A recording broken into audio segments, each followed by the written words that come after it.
Now then, a lot of you have texted and emails in, and I'm going to be quick going through these. And crikey, it's not easy, but I'll do my best, okay? Who's going to win the title? We know it's a straight shooter. I'm now going to say City. I think Toure and Barry were brilliant. If they can get a result in Newcastle, Man City. Who's going down with the Wolves? Again, difficult. I'm going to say Blackburn and QPR. I'm sorry. Manager of the season, I think Brendan Rodgers has been brilliant. Lambert's been great as well. But for me, I think Rodgers, Martinez comes into now if he keeps wigging up.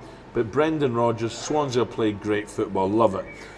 Best buy of the year, I think it's got to be Cisse up at Newcastle. I think he's been fantastic alongside Ba.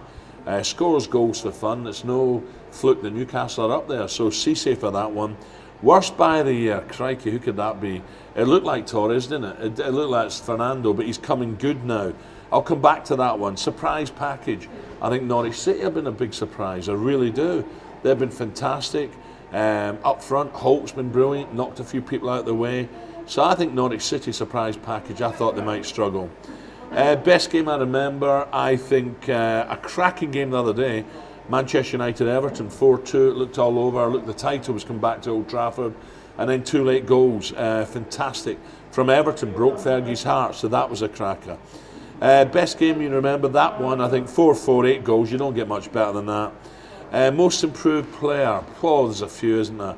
I thought Toure was fantastic. Silva at the start of the season was brilliant. Most improved player, I think Ben Arthur. And I'm going to come to him in a moment as well, because he got the best goal of the season for me. That mazy dribble, beating 4 or 5 players, was a cracker. And he had a bad injury, didn't he? A leg break. So Ben Arthur for Newcastle, they had faith in him, they stuck by him, and I think he's been brilliant the latter part of the season. And I think also best goal of the season. You don't see many of them. That was absolute genius. Just positive all the way, beating 4 players and poking it past the keeper. Biggest disappointment of the season, I think, Mick McCarthy had been sacked by Wolves. Wolves were struggling, but you don't sack your manager with no one else to come in. So I'm sorry, the owners of Wolves, you made a massive boo-boo, and it's probably cost you about £90 million. Right, quick-fire questions, another 10 for me here. Cool. Worst haircut in the league.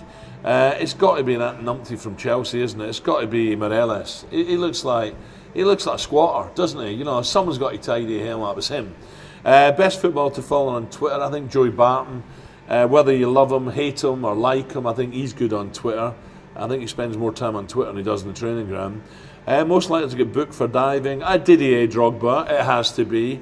In Europe, that was embarrassing, I'm sorry. And yet he scores a great goal in the semi-final against Tottenham, blasts one in. And then in Europe, he's upped his tricks again. Even Wayne Rooney had a go. Most likely to be sent off, I think JT, what was he thinking of in the semi-finals? Cost him perhaps lifting the trophy in Munich against Bayern. So I think John Terry, you can't really, look, I love him to bits at times, but other times you can't trust him. So I'm afraid JT, you get that one.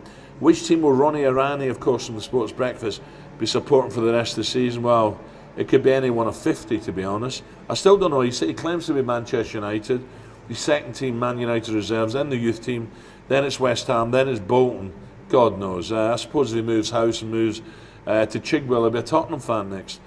Which town has the best pre-match boozer? I'd love to see Ipswich, but it's not. God, who would that be? I don't know, to be honest, because I think the police now, they've really cracked down on problems. A good place to go, I think, well, London's a great place to go because you've got such a variety. But if you go up to Liverpool, you know, there's places in Liverpool that are great fun in the boozers. Manchester's got its own nice pubs as well. The Midlands, you've got plenty around Binley Place. So maybe Birmingham, any of the Birmingham clubs, it's not bad up there. Which ground will Wolves be looking forward to visiting next season? God, who's it going to be? Well, who's going up in the playoffs? You know, we've not spoken about that yet. West Ham, Birmingham City. Will it be Blackpool? Will it be Cardiff City? One of them, I suppose. But for Wolves fans, you just want to get on with it. Keep your best players and try and get back up. Fans that moan the most and talks about easy peasy. Arsenal. I keep getting accused of being an Arsenal hater. I'm not. I love the way they play. They just don't finish teams off. But God, do you moan? Who'll get further, Ireland or England? Ireland's got the group of death, so it must be England there, I think. And which game has cost you the most money this season? I could be here for an hour telling you the times I've lost bets in the dying seconds, but I can tell you the other night, Bayern Munich against Real Madrid, Gomez, you tube. He had, last minute, what a chance. Just hit it first time. Bingo, I'm on a fortune for a 2-2 draw. What does he do? Takes a touch, tries to be clever. All these goals this year, he hits first time. And no, the Brazil jinx was on him again. That cost me a fortune, trust me. Thank you, Gomez.